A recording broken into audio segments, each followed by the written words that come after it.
Last mission. Final boss mode. Yeah. What's good, yo? Welcome to another episode of Real Talk, where, as always, it's Shitsville. We talk about it. I'm your host for tonight, Patscorpio, the New England representative. As always, I got my man with me. I'm gonna let him introduce himself. It was Shutterworth da Gawd, the GOAT artist, Ring Gang Radio in the building, the Soul Wars creator, LB Lauderdale boss. Let's get it. Yes, sir. Motherfucking GOAT artist in the house. And as always, I got my other man with me. I'm gonna let him introduce himself. What up? You already know it's your boy King P, live from the Bodega Boxing. Let's get it. Yes, sir. Bodega P, straight from the sewer. You know what I mean? So yeah, man. You know, we had a interesting little weekend of fighting, and even more interesting as myself and King P were in the house at Madison Square Garden on Saturday. You know, to watch Terence Crawford and Mean Machine. I'm not even gonna attempt to pronounce dude's name again. You know, I think once is enough. I'm not trying to do tongue twisters or anything like that, or paralyze my tongue because I got stuck on a syllable or something.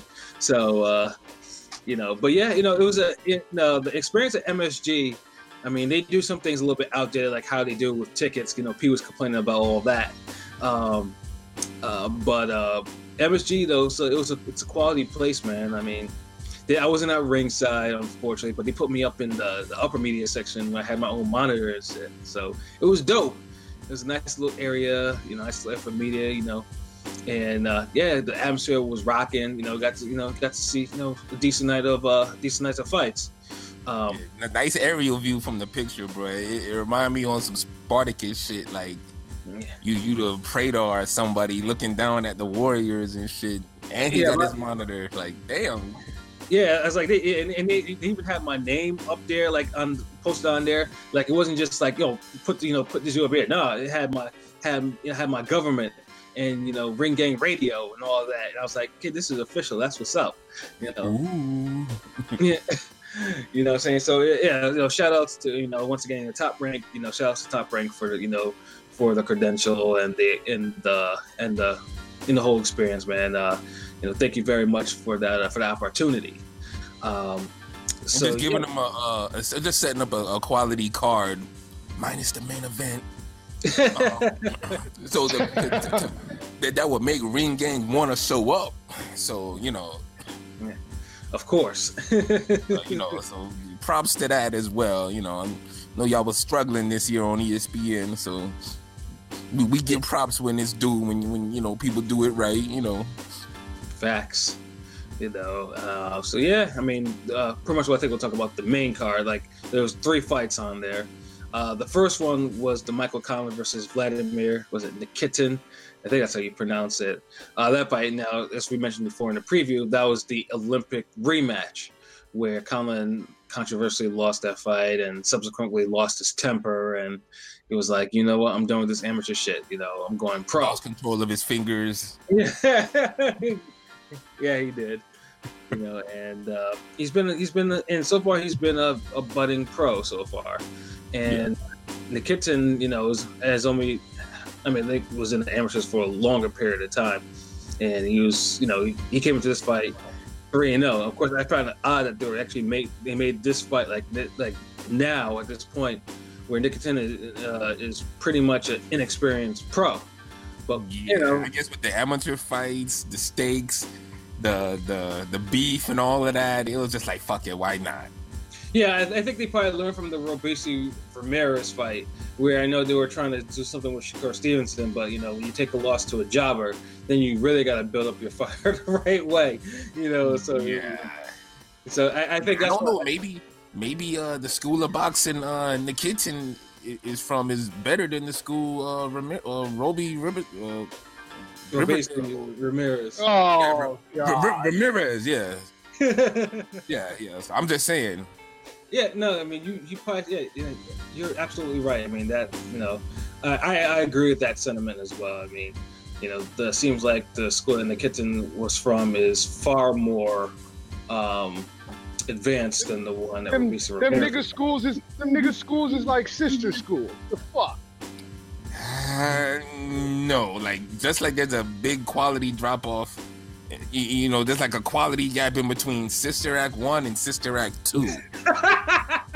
So no, we're not gonna use that. They're just sister schools. Yeah, well, one's a C school, the other's a B school. Nah, nigga, they both commie. They both commie schools. Like, goddamn. Like, Cuba basically took from Mother Russia or whatever the fuck. Like, come on. They basically So took okay, if someone takes some chicken from you and then you tell them and they say, yo, I'm gonna cook up a good meal, and then they come back the next day and they bring you back like some chicken gizzards and chicken back and a bunch of scraps and just fucked up burnt legs and shit. You think are you gonna call that like your sister's chef? Or like,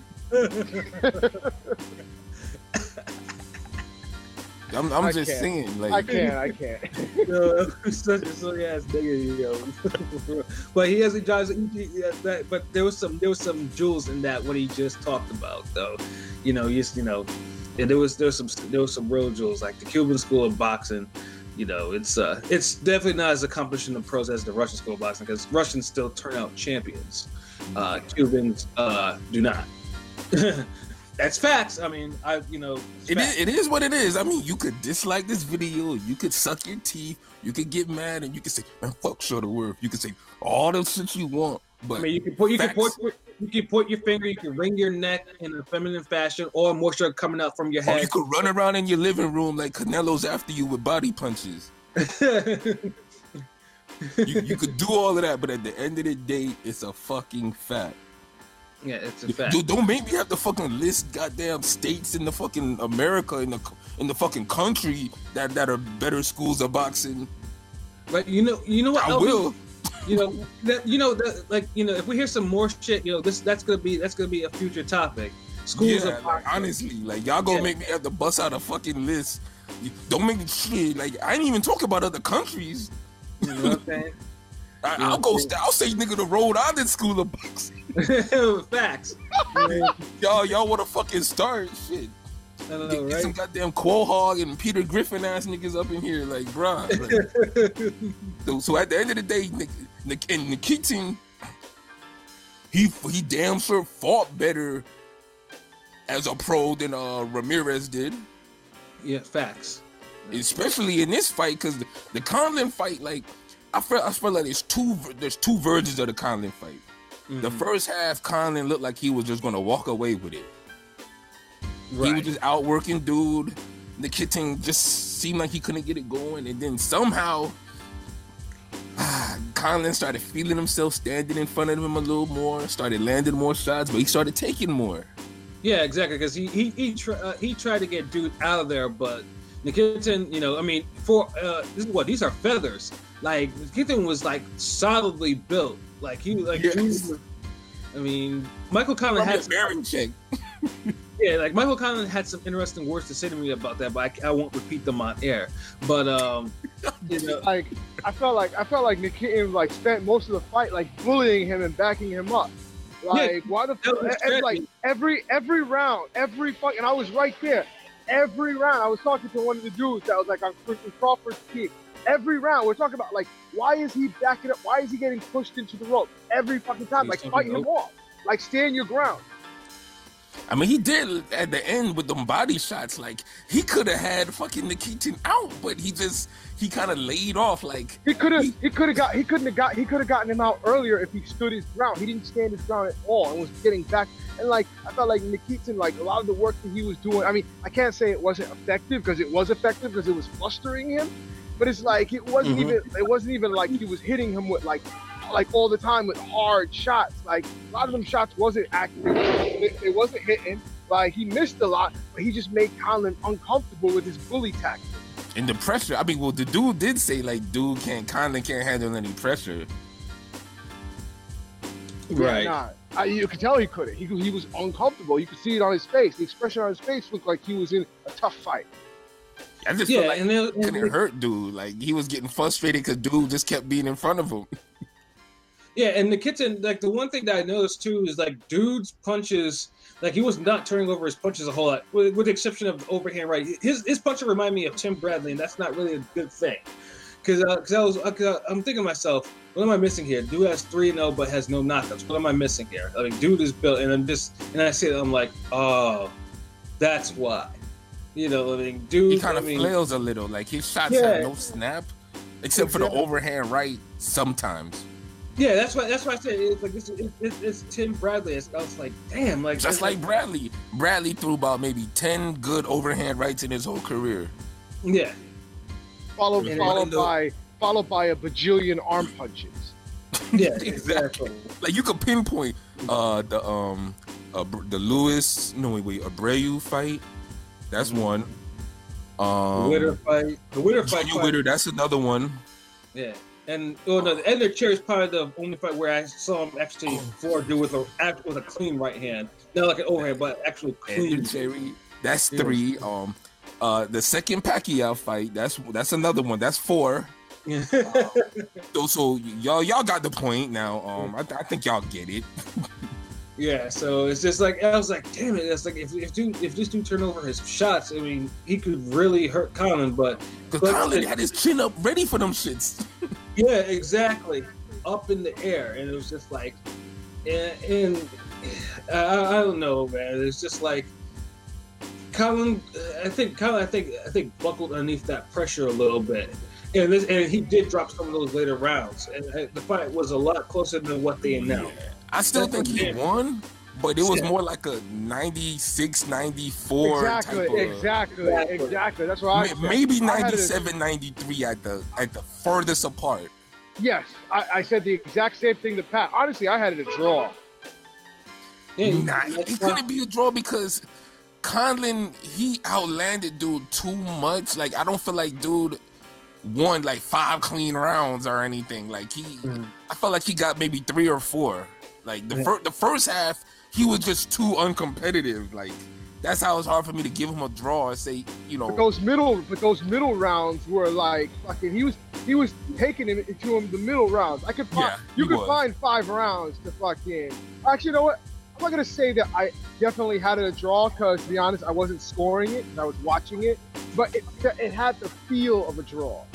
I'll say that. Right. It had the feel of a draw. I could feel you on that. It's just. Or a 96 or a 96-94 Conlan. It's more 96-94 because this is the thing. It's like I still feel like Conlan won. Like Nikitin just didn't do enough. Like trust. Like if Nikitin would have won, we would have been saying that was a crazy robbery. Right. Exactly. Because it's not like he dropped Conlan either. He never had him hurt, and he was the one that was hurt in the fight. Yeah, exactly. Badly, like I thought he was out. Like he had one of those little Thurman looks. Shit, man, I forget my body. Like, dude, yo, chill. Yeah, I got the footwork to be running from this. No, but the one judge that had that shit a clean sweep for Conlan, that was some absolute bullshit. Need his fucking ass. What was his name? I don't even know, bruh. I don't even think it matters. Fuck him. Yeah, it do matter. So you could shame their ass so they don't fucking do it again, or he don't get them assignments. True. Yeah, so I would put his name out there. Shit, that's what need to happen after all these. Once we find his name, Pat, I think you have all the scorecards. Fucking find it out.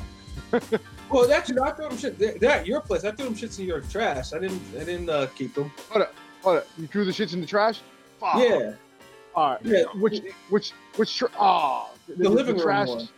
Okay, good. That one hasn't been emptied out. I'm gonna go look at the scorecards, all of them. And God damn, why did you tell me you threw them shits in the trash? I would have fucking said keep them. Like, nigga, I told you that I did. No, I don't remember you told me that. Right. I told you I did that shit. Either way, Top Rank emails them shits to us anyways. You know? Okay, yeah. No shit. That's all you had to say. Ain't no way you could say Nikitin got blanked out that whole fucking damn fight. Nah. Yeah, no, that fight didn't happen. And that, you have the horseshit on that was just like incredible. Like the judge had the nerve to be like, yeah, that's what he saw, and that's just pure incompetence. So nah, fuck all that shit, bullshit.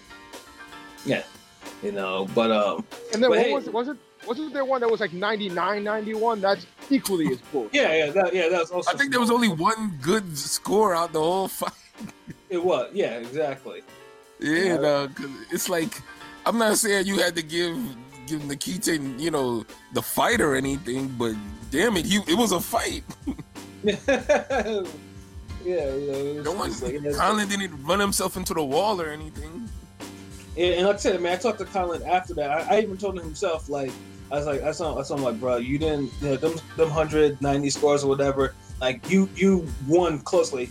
And he kind of argued with me a little bit on top of, like, you know, he thought it was a little wider than 96. I was like, nah, bro, it was not. Like, it was a close fight. The second half, like it's close but clear. Like, no, yeah. Like, it's clear. Like, niggas gotta just understand there's a close fight. Like, you let this guy take 3 rounds or 4 rounds in the second half. Exactly. You know, at least 3. Like, at least 3, at the minimum 3. Yeah. So ain't no. I mean, I don't know how people call. And it's like, you look at his face. Like, he don't have the face of somebody that boxed the clinic. No, I mean, dude had to get stitches. Had stitches all up in his right eye.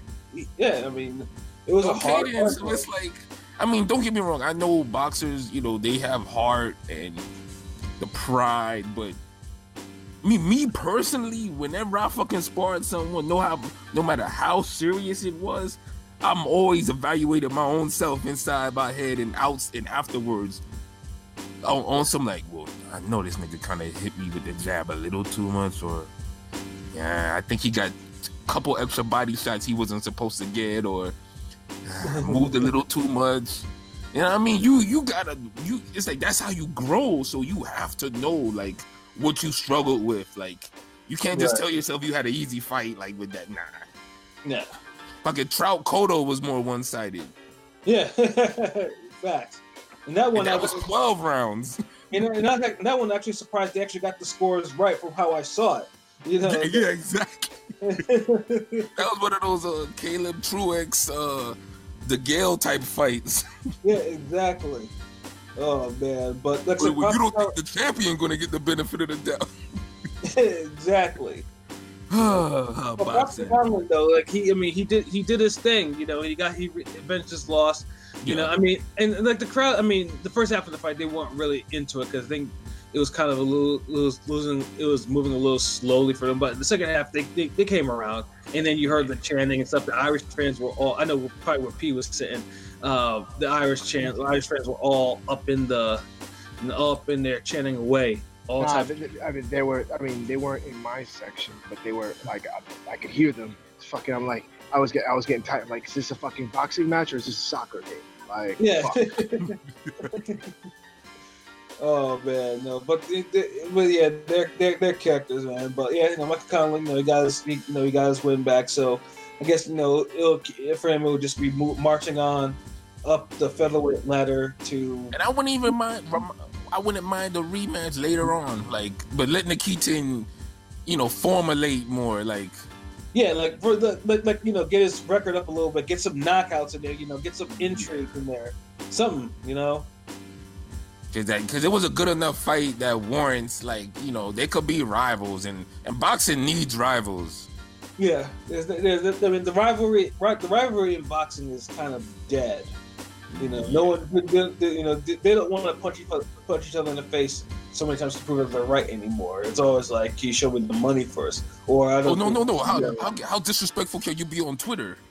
Yeah, exactly. You know, that type. You get rivalries out of fights that you didn't even plan on seeing or you didn't ask for. Like fucking Tony Harrison and fucking Jamel Charlo's a rivalry. Yeah. You know, that was a fight that should have never gotten to that point, but we'll touch upon that in a minute. Definitely. Yeah. Perfect example though. Exactly. But yeah, no, it was, like I said, there was a decent opener of the card, and like I said, Conlan was moving his way up the featherweight ladder. So the next fight was the fight everyone was anticipating. Like, the whole energy in that building like changed.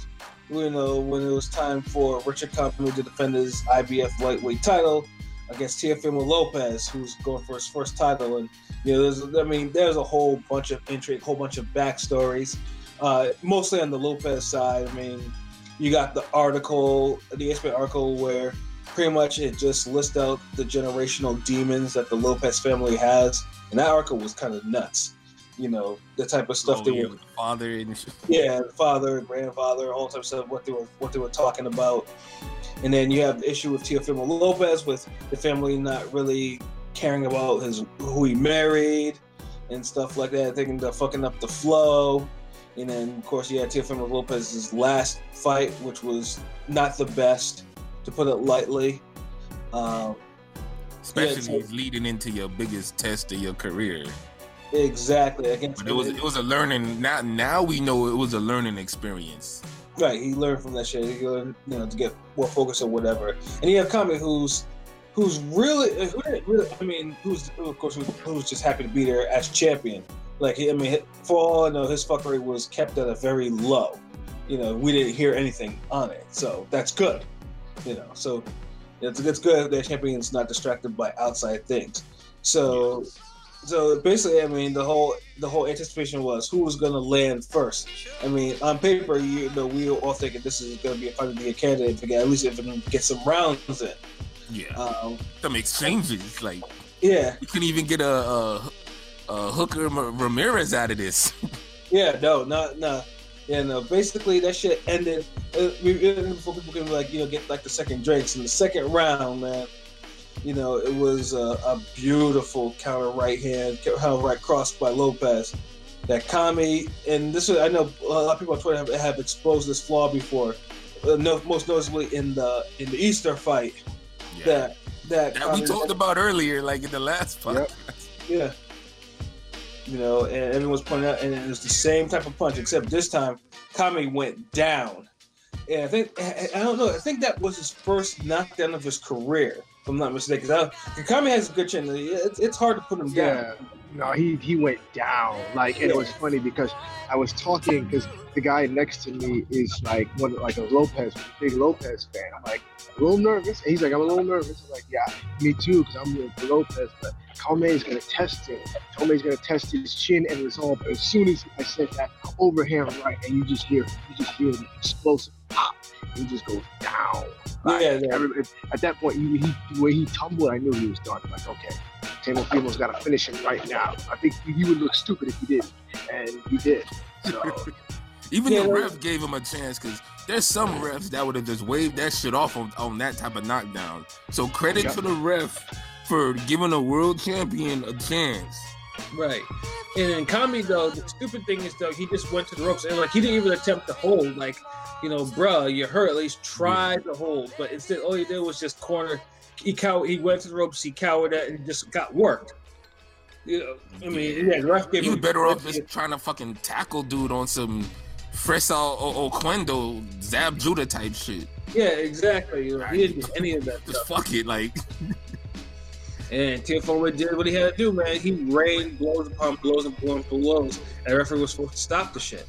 And everyone was just like, obviously the crowd was went crazy. But, it was kind of disappointing because, like I said, it didn't go longer. But, sometimes the champions got to do what a champion's got to do, you know what I mean? So it presented itself. Yeah. He took it. We all called knockouts. I think we had like consecutive rounds. Yeah, exactly. We got what we called, what we wanted.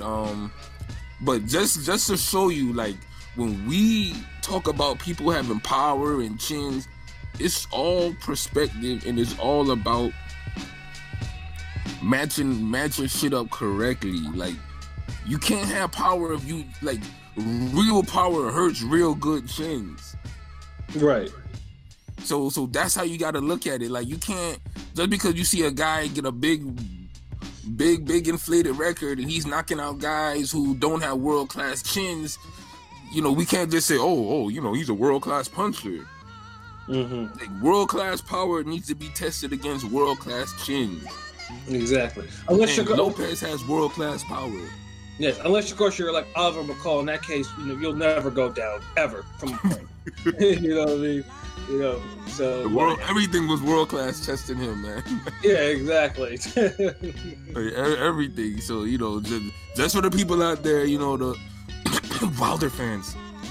You know, that's the best way to gauge people power.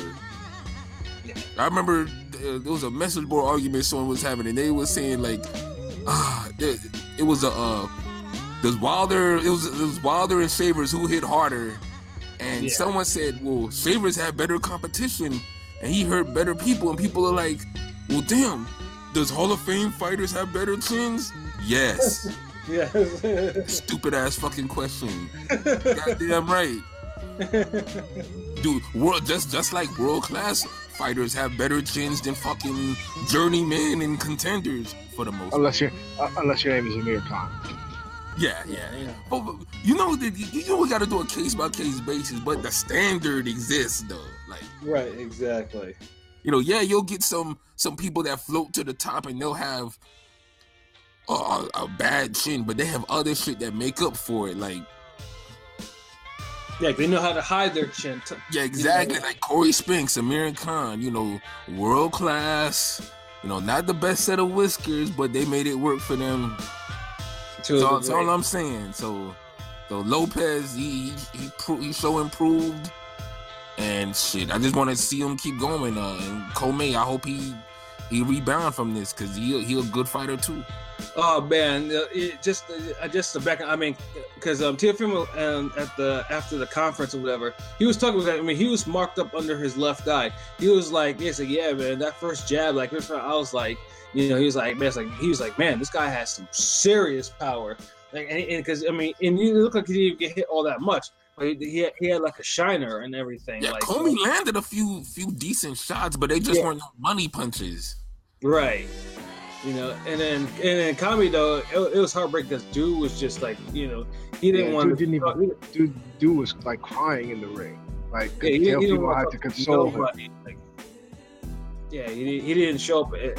He didn't show up at any post-fight conference or nothing. Like he didn't want to talk. He didn't want to be bothered. I think he slipped out. I think at some point. Yeah, but yeah, dude was crestfallen. I felt for him because he lost his title in the fashion that he did. You know, but in a big fight, like everybody was looking forward to this fight. Exactly. The whole world was on you, like, so it was crazy, and it's sad because this fight really deserved to be its own main event. Right. You know, it truly did, but fortunately, the main event ended up being competitive and interesting. So. yes, that'd be a perfect segue. Yes, you know.